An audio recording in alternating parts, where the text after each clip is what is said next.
What's going on? Good people. We got the Impact Wrestling review for 125 2019, the show that happened on Friday. Um, just Rabbit and I tonight gonna talk about this show because Casey's been busy with his shows and with it's been a really busy weekend. This was a hard show to get to because there's been so many shows going on this particular weekend, given Friday, Saturday, and Sunday. Shows on each night. It's been pretty much for this weekend. But we're gonna jump right into it. Um, let's start the first match we started off with was Rich Swann versus El Hijo del Vikingo or something like that. I don't know. I can't really pronounce the names like I need to. Obviously, they coming from Mexico, so we're gonna see a couple of different talents. I guess before we get into to the match, kind of the I know Rabbit wasn't a fan of the Mexico thing, and now we've kind of seen a show from Mexico. And I guess we can kind of quickly, maybe about 5 minutes, just discuss kind of the impact for Mexico type thing, them going to Mexico. Because I know obviously last week you weren't a fan of it. Has anything changed with your thought process on it? Even seeing the show this week?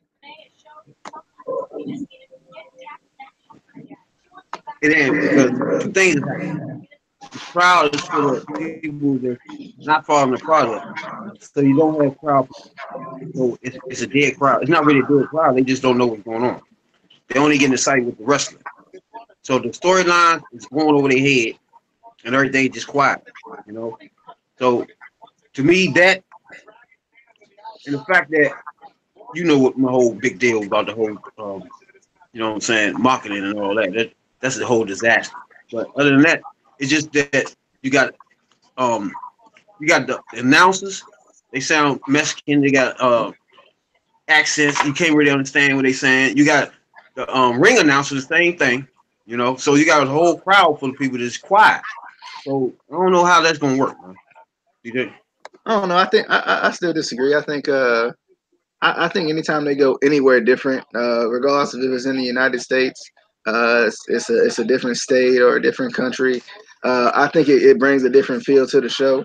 The stage setup is a little bit different. The arena setup is even with the arena tonight, it felt like it was a little bit different. Felt like it was even a little bit bigger than their traditional arena. I guess because we kind of gotten used to the smaller ring, I guess, and now that it's bigger and it feels like it just feel the show feels a little bit bigger now.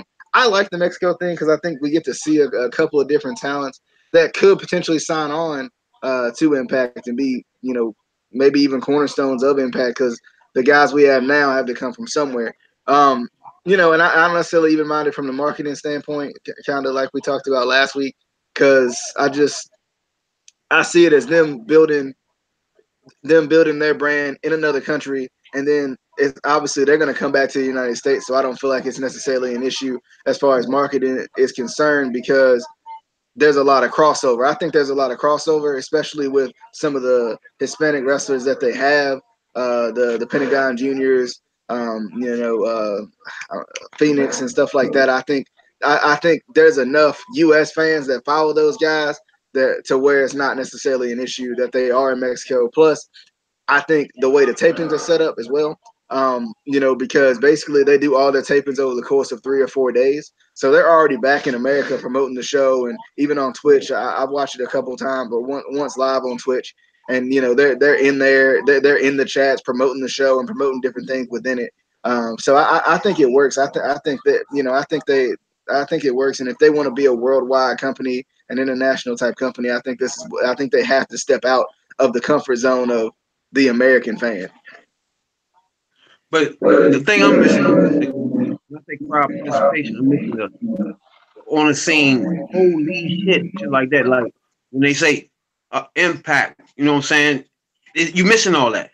Or when the storylines are going, you understand what's going on, so you might be laughing or you might be cheering at certain times. You missing all that. You know what I'm saying? That's the only thing I'm missing. You missing the crowd participation in the whole thing. So that's gonna be missing through the whole tour. Well, yeah, I think. I mean, and I think that's just as we about to get into this first match with Rich Swann and Vikingo. I think that just depends on the fan base. Like especially, and I think that's the difference between American fans and a lot of other fans. Especially Japanese fans. We talked about it a lot on the show with Japanese fans. They're really quiet and respectful in the way that they watch wrestling, as opposed to American fans, where it's a little bit more. They're going to be a little bit more verbal about everything that they see. So I think it just depends on, it's just a different type of fan base. You might not get as many chants, but I think that's just because of the way they watch it. They watch it a little differently than we do. But You gotta give me out of the 35, 40 years that WWE has been alive. You gotta give me the time that they aired from somewhere else. well, I mean, I can even know just recently. I mean, they always have a UK tour. Um, They once just once started that. huh? They started UK tour. No, they've had a UK And that's tour the last couple of years. for well, I mean, yeah, they just started doing a UK tour. Like I think I mean I Hogan got not that hit. I notice it. I think they have kind of just started doing a UK tour, but they've always went to other countries and did stuff. They've always been. I mean, Canada has been always been a big one. They've always been to Canada because they got wrestlers from Canada. They've always been. They've been to Mexico. They've been to other places. And I think for Impact, it's a little bit different because with WWE, they actually have to go over there and do the show live and find a way to air it where it's comfortable for us in America. Whereas with Impact, they're doing it pre-taped, so they can pre-tape it, they can fix whatever they need to fix, edit whatever they need to edit, and get it back on TV the way it needs to get back on TV. I think. But into the opening match, we have Rich Swann versus El Hijo de Vikingo. I know somebody's gonna be mad at me for butchering that name, but I ain't gonna say it no more. I'm just gonna let it be. I'm gonna call the man Viking. I'm gonna call him Viking, and I'm gonna leave it at that. But I liked him though. I liked Rich Swann's opponent. I think he did really good. I think he was good in this match. This was a good match. It had a lot going on in it, but I think it was good to kind of showcase what this guy could do because it's the first time we've seen him. It's not like and I think that's good for the first time you see people. We talked about it before. Where we feel like sometimes matches get to a point of, eh, when there's too much flipping around and too much of the same type of a move. But I think in this match, it's good because number one, that's his style. That's the lucha libre style. That's what they do. They jump around and they fly around, and they use kind of the aerial attack as a focal point in their offense. But at the same time, this is the first time seeing him for me. This is the first time I had seen him, so it was kind of good to see what every portion of his arsenal that he had, and it was a good match. After the match, Sammy Callahan would come out, and he wants Rich Swann to continue to join OVE. Got a little bit of personal with the family and jabs like that, which I think was good. It's kind of typical heel stuff. And I guess the question that I raised from this whole thing is, will Rich Swann join OVE? Kind of looking bigger picture. Um, I don't think he will. I think what's going. I think we've said this before. What's going to happen is I think Dave is going to turn, and then it might even break off into a 2-on-2 for a little bit. But I definitely think Dave is going to turn, um, and it would be nice, honestly, to see maybe Sammy Callahan turn on them before they can turn on him because he kind of already sees that he's the mastermind of it. That would make sense, I would think. But Rabbit, thoughts on the opening match, and what do you think about what do you think about Rich Swann and OVE? This match right here, nice pace to it. I like the match. Right, it wasn't a lot of unnecessary jumping around, spinning, and kicking. It wasn't unnecessary. It was all in the flow. Swan had nice springboard off the top that was so pretty. They were doing the combo wrestling. He had the crucifix submission that was pretty nice. Crucifix and turned it into a pin, pin attempt. But sure, they say Man like 21, 22 years old, man, but he nice for his age. If he that age, they say he was like 22. That's nice. He's nice. He got a bright future. He had a nice buster into the jackhammer. He had nice combos too with the swing and slide, neck breaker, all that, man. He nice flow. I like this whole match was a decent match to watch, man. Nice flow, no botching. Swan, nice combo moves. And man got a nice future. I don't know his name, so I don't even get into butchering him, so I don't really say it. So, but he was nice though for his age, man. If he 22, his future's bright. But Sammy, when he come down, man, he started talking about man, Aunt Dora. He started naming his cousin Desiree, whatever the hell. He started talking about when he was homeless and who I was the one that helped you. You know what I'm saying? Your aunt ain't do nothing for you. It was like what? Hit my man low, Slim. Like if that's true, that's some crazy shit right there. Yo. You know what I'm saying? But I think in the end he gonna join them because that right there was real personal and it came out of blue for us. You know what I'm saying? We never heard nothing like that as far as this combo. But when you get down to it, that was some serious stuff. He was homeless. Nobody helped him, but my man right here. So my man's telling him to join his family. You see what I'm saying? So it's hard for him to say no. So I ain't got him saying no. I got him joining. DJ. All right. We had a segment with Eli Drake and Eddie Edwards. He wants them to bring out the real Eddie Edwards because they got to see him up at the World Cup thing. I don't know if you had any thoughts in particular on that. I wanted to kind of brush that lightly because it wasn't much of anything. It's just kind of back to them trying to get the old Eddie Edwards back. Yeah, it basically I was saying before the quote Eddie was some garbage. DJ. All right, and I'm gonna put. We're gonna deal with the Rascals. I think in bulk, just because they had a couple of different segments. Obviously, they had their little backstage segment, which was funny as usual. They always tend to crack you up, and it's a good, I think, unique way of showcasing the Rascals. And showcasing their characters and their personalities and stuff like that. With the throwing the little paper balls and whatnot, just kind of, they're kind of kitty and funny and jokey, kind of like best friends would be. So that's kind of cool. I like that. Before we get into the two matches that they had respectively, any thoughts on the segment? You got any thoughts on the Rascals backstage? Yeah, I like the roster, man. It's trying to give you the feel that they high. They some youngins out there just getting high. They playing around. You know what I'm saying? Every day's a joke to them, and you know what I'm saying. But when they get in the ring, they nice. You know what I'm saying? So I got the thing they giving with him, and I like when they do the little rascal joint. You know what I'm saying? So I like it. I like it. The more and more they grow, I like it. DJ. All right. Then with the Rascals matches, we had Ethan Page versus Trey Miguel. I find it weird with Ethan Page. My whole thing with Ethan Page, I like Trey Miguel. I like that he's kind of on his own, kind of breaks them up, breaks the Rascals up a little bit, showcases them in two completely different ways instead of just having Trey Miguel just standing outside of the ring. It gives him something to do too. The only thing about Ethan Page is I think it's weird that he was going with the whole third eye thing with Matt Sydal. And then I don't know if Matt Sydal left or he's hurt or what's going on with Matt Sydal, but he hasn't been on TV.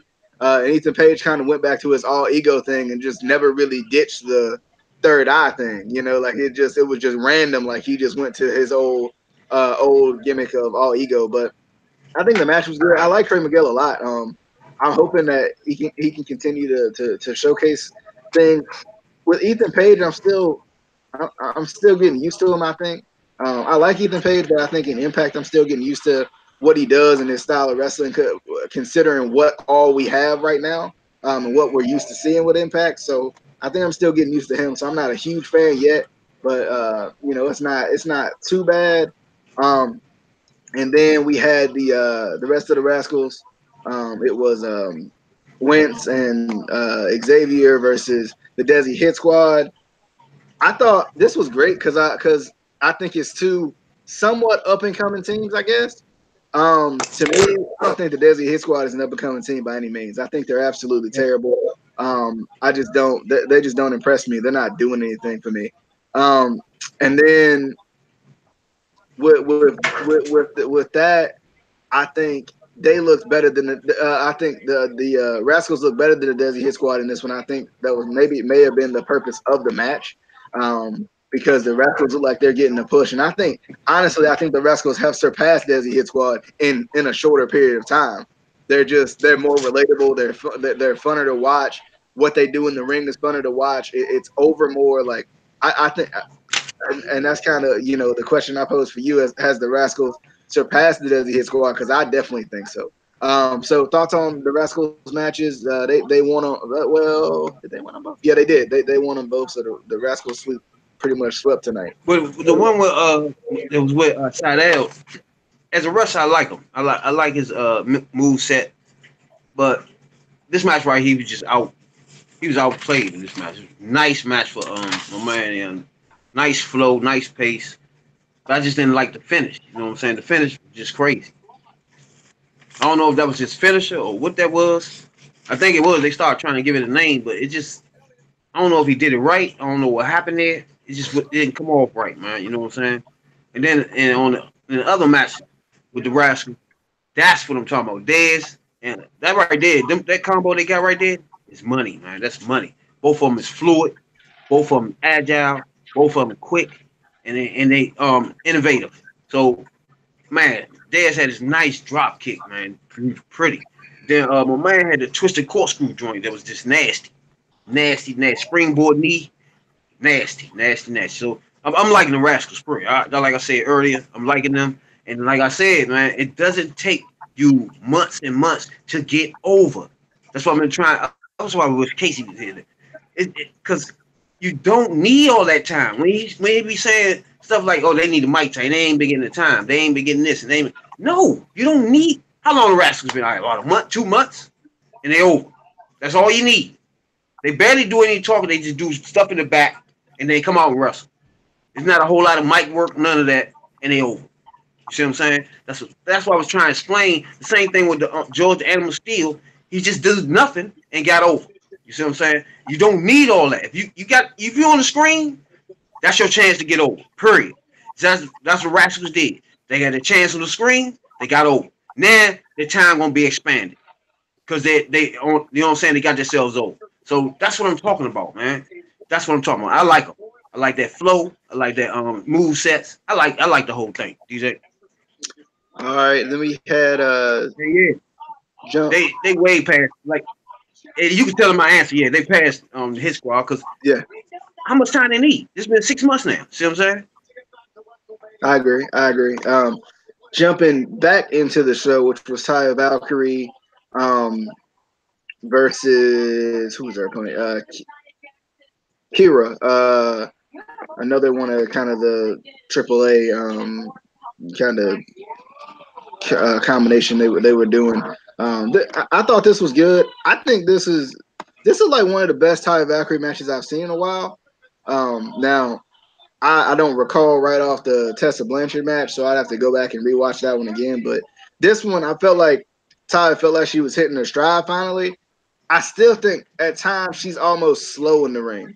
Like she does certain running moves and running strikes, and it feels like she's jogging or like halfway doing it. I don't think she means to. I think it's just the way it comes off. It almost looks awkward, I guess. It ain't smooth like it should be. But I definitely think she's starting to get it and starting to hit her stride a little bit. Because I think from a match perspective, if you take out some of the stuff with the slowness of the running and stuff like that, some of the fluidity type stuff with the running, I think other than that, it was good. Like I think she looked good. I think, and maybe it was because she was going against somebody that was a little bit more similar to her style, because this is kind of what she learned, originally when she first came up. So maybe it's just somebody a little bit similar to her style, and maybe that'll help her kind of continue to grow, and I think it will.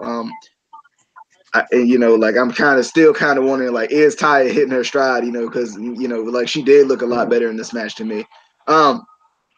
Rabbit, uh, thoughts on Taya Valkyrie? Is she hitting her stride? Thoughts on this match? This match right here was terrible, terrible. Now you already know. I know. I say she's regardless, but the match she had against Blanchard was her best match ever, first best match, and the last one. I haven't seen one since. This right here was just trash. She was fat. She looked like she's out of weight. She's slow, and her strikes just terrible. The clotheslines was terrible. The softest clotheslines you. Then she run across the ring like she got lead in her ass or something. Like, what are you doing? It's like, what is going on here? No, no, no. Not for no champion. She supposed to be the champ.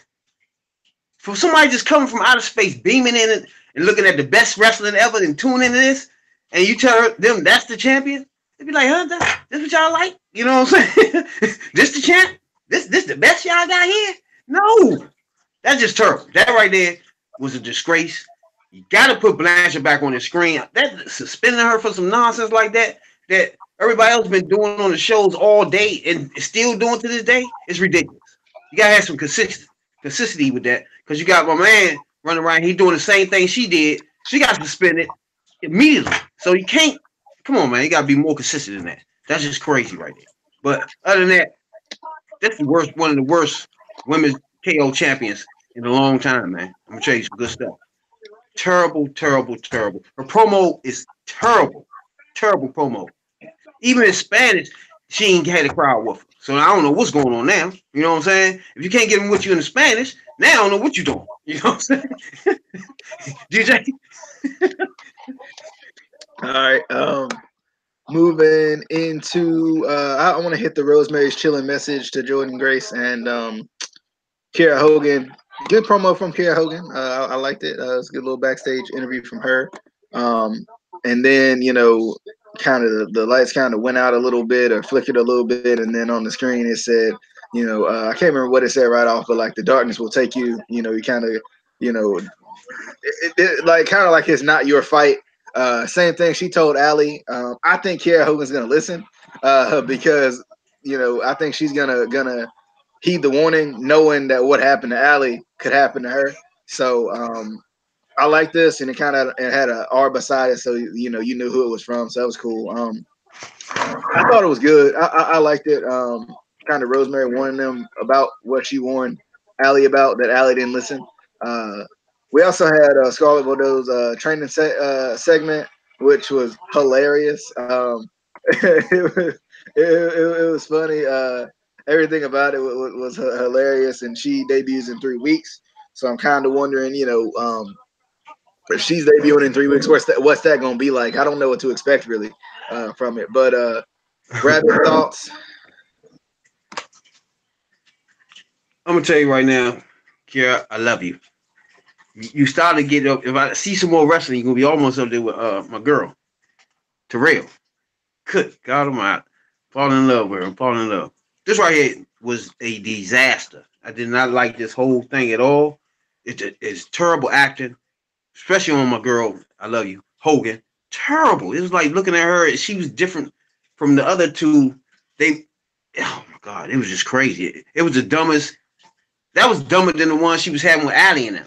That was so awkward. It was just dumb. You know what I'm saying? So please stop doing this. Get her in the ring. Don't tarnish her. You know what I'm saying? DJ. And then look, and Shorty, when she was training, oh my God, you see when she put the banana in her mouth, put the whole joint in? You missed that one. No, I saw it. I was dying. I was like, they a fool for that. Like, I know.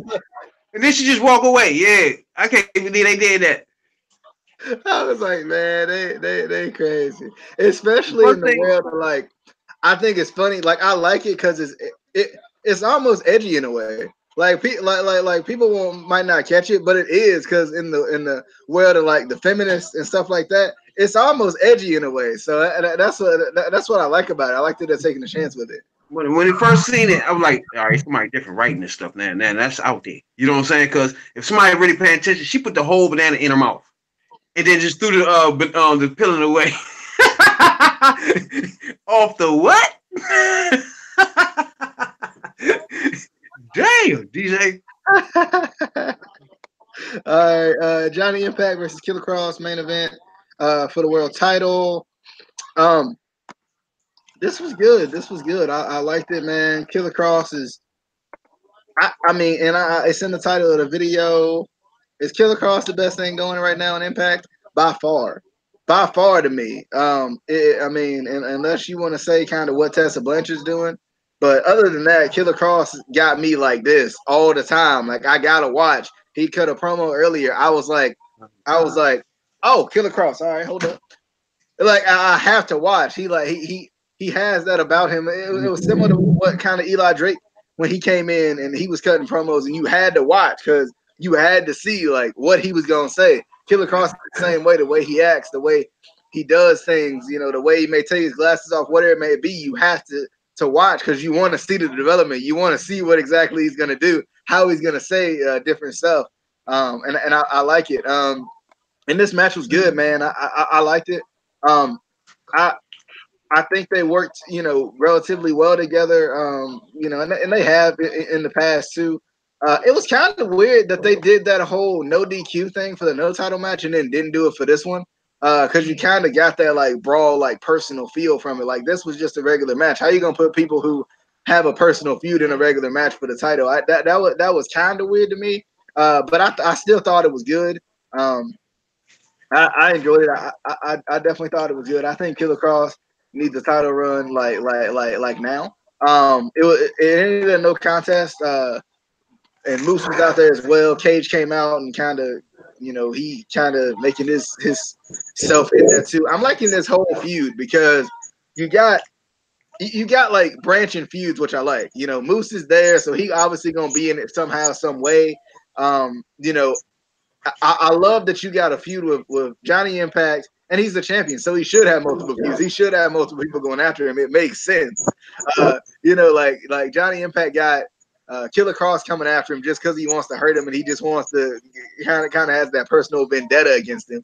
And then you got Cage, who's just mad because of the way he lost. He lost his title match. Like it's just like it's so logical. It's so simple and logical that it's honestly ridiculous. Like it's the best booking going right now because it's simple. It's not difficult. It's not hard. It's not anything crazy. And I like it. Like I'm loving it. I hope they do a triple threat between these three. If not, a fatal four way and add Moose in somehow. I Exactly. think that would be great. I want to see Moose turn on somebody, and that's how he get his title shot. Whether that be Killer Cross ends up winning the title and he turns on Killer Cross and now they're feuding, because I think that would be you see the way those two operate. Like Moose with his athleticism and Killer Cross doing what Killer Cross does, it would be awesome. I think it would be a great feud. I think that's something they should do. I've been calling for it for so long, so I hope they do it in some form or fashion. But Rabbit, thoughts on the main event? And is Killer Cross the best thing going in Impact right now? Because by far to me, yes. Yeah, this match was decent right here. Johnny, I'm not feeling Johnny, man. You know what I'm saying? I'm not feeling his promos. None of that, man. It's just like he put a vamp on it. He put cloud on it with something that could be good. You know what I'm saying? First, his promo was just disaster. First of all, he threw his wife way in the crowd. You know what I'm saying? You supposed to be mad. It's intolerable mad. You know what I'm saying? So he get on the mic talking about a whole bunch of other nonsense that has nothing to do with his wife being thrown halfway across the ring. I mean, across the arena. So that was ridiculous. But the match, he had a Russian legs side sweep was just nasty. I love that joint. He got a nice move set though, but K Double. That's my name for him now too. K Double. You know, DDT was nasty. That T-bone joint, he hit him in the corner, vicious. That's what I'm talking about. That right there is what I'm talking about from him. You're gonna get from a big man, but his move sets is perfect for his character. So you already know I like K Double. I just gave him a new name anyway. So you already know I like him anyway. So that man right there, I feel gonna be the man. But right now, I think Moose should be champion because, like you said, it's a lot of things going on, and everybody else that's going on around it, it's not really good on the mic. You know what I'm saying? So I think right now Moose is about the only one out of all of them is good on the mic, and he can carry the fuse by itself. You know what I'm saying? So Paige, Paige, he only need a belt. So I don't think they even giving it to him, and they need to take it off Johnny because he just Also, killing it. also, this is the cage we need. Like we don't need I think this is the perfect cage. This cage to me is similar to Lashley in a way. Because when they try to do too much with Lashley, it was weird, right? Like when they made him just generic, it was weird. But with Cage, when Cage is just all about beating your butt, like he all about beating you up. He all about using his strength and doing what he does. Like Exactly. that's perfect. Like that. I think this is the cage that we need. I That's think. why I've been saying from the beginning that he's not a champion. He better off chasing titles and rather than having titles. You know what I'm saying? So that's his better position for him to be just chasing the title all the time. Had that anger, that chip on the shoulder. Other than that, when he had a title, he's just not a title holder. Period. He just All right, as we sign off on the Impact review, we got Royal Rumble coming up probably tonight or Takeover, one of the two. We're going to do one of the two tonight. There was plenty of shows going on, uh, throughout the weekend. So we're going to go ahead and get those reviews out to you. Appreciate Robert for coming by. Casey in his absence as well, with working and everything because I think he's working tonight too. Still gonna try to get Impact out maybe a little bit sooner. I think it's weird because of the time it comes on. It don't come on early anymore. It comes on like late. Like it comes on at 10. So it's kind of hard sometimes I think to get it out that night just because it comes on so late. Especially being on a weekend start of the weekend day too. So we're gonna try to keep going with it. I want to try to put some previews out as well because I like what Rabbit does with kind of some of the little previews he puts out for the Impact shows. I like it. But as we're about to sign off, be sure to hit the subscribe button for us. You can follow Rabbit on Twitter at Rabbit313, us on Twitter at ICW_podcast, Facebook.com/ICW podcast. Hit the subscribe button as well. Give us a like, comment if you got anything to comment on. Other than that, we'll see you guys on the next one on the Instant Cuts Wrestling Podcast. This was your Impact Wrestling review for 125 2019.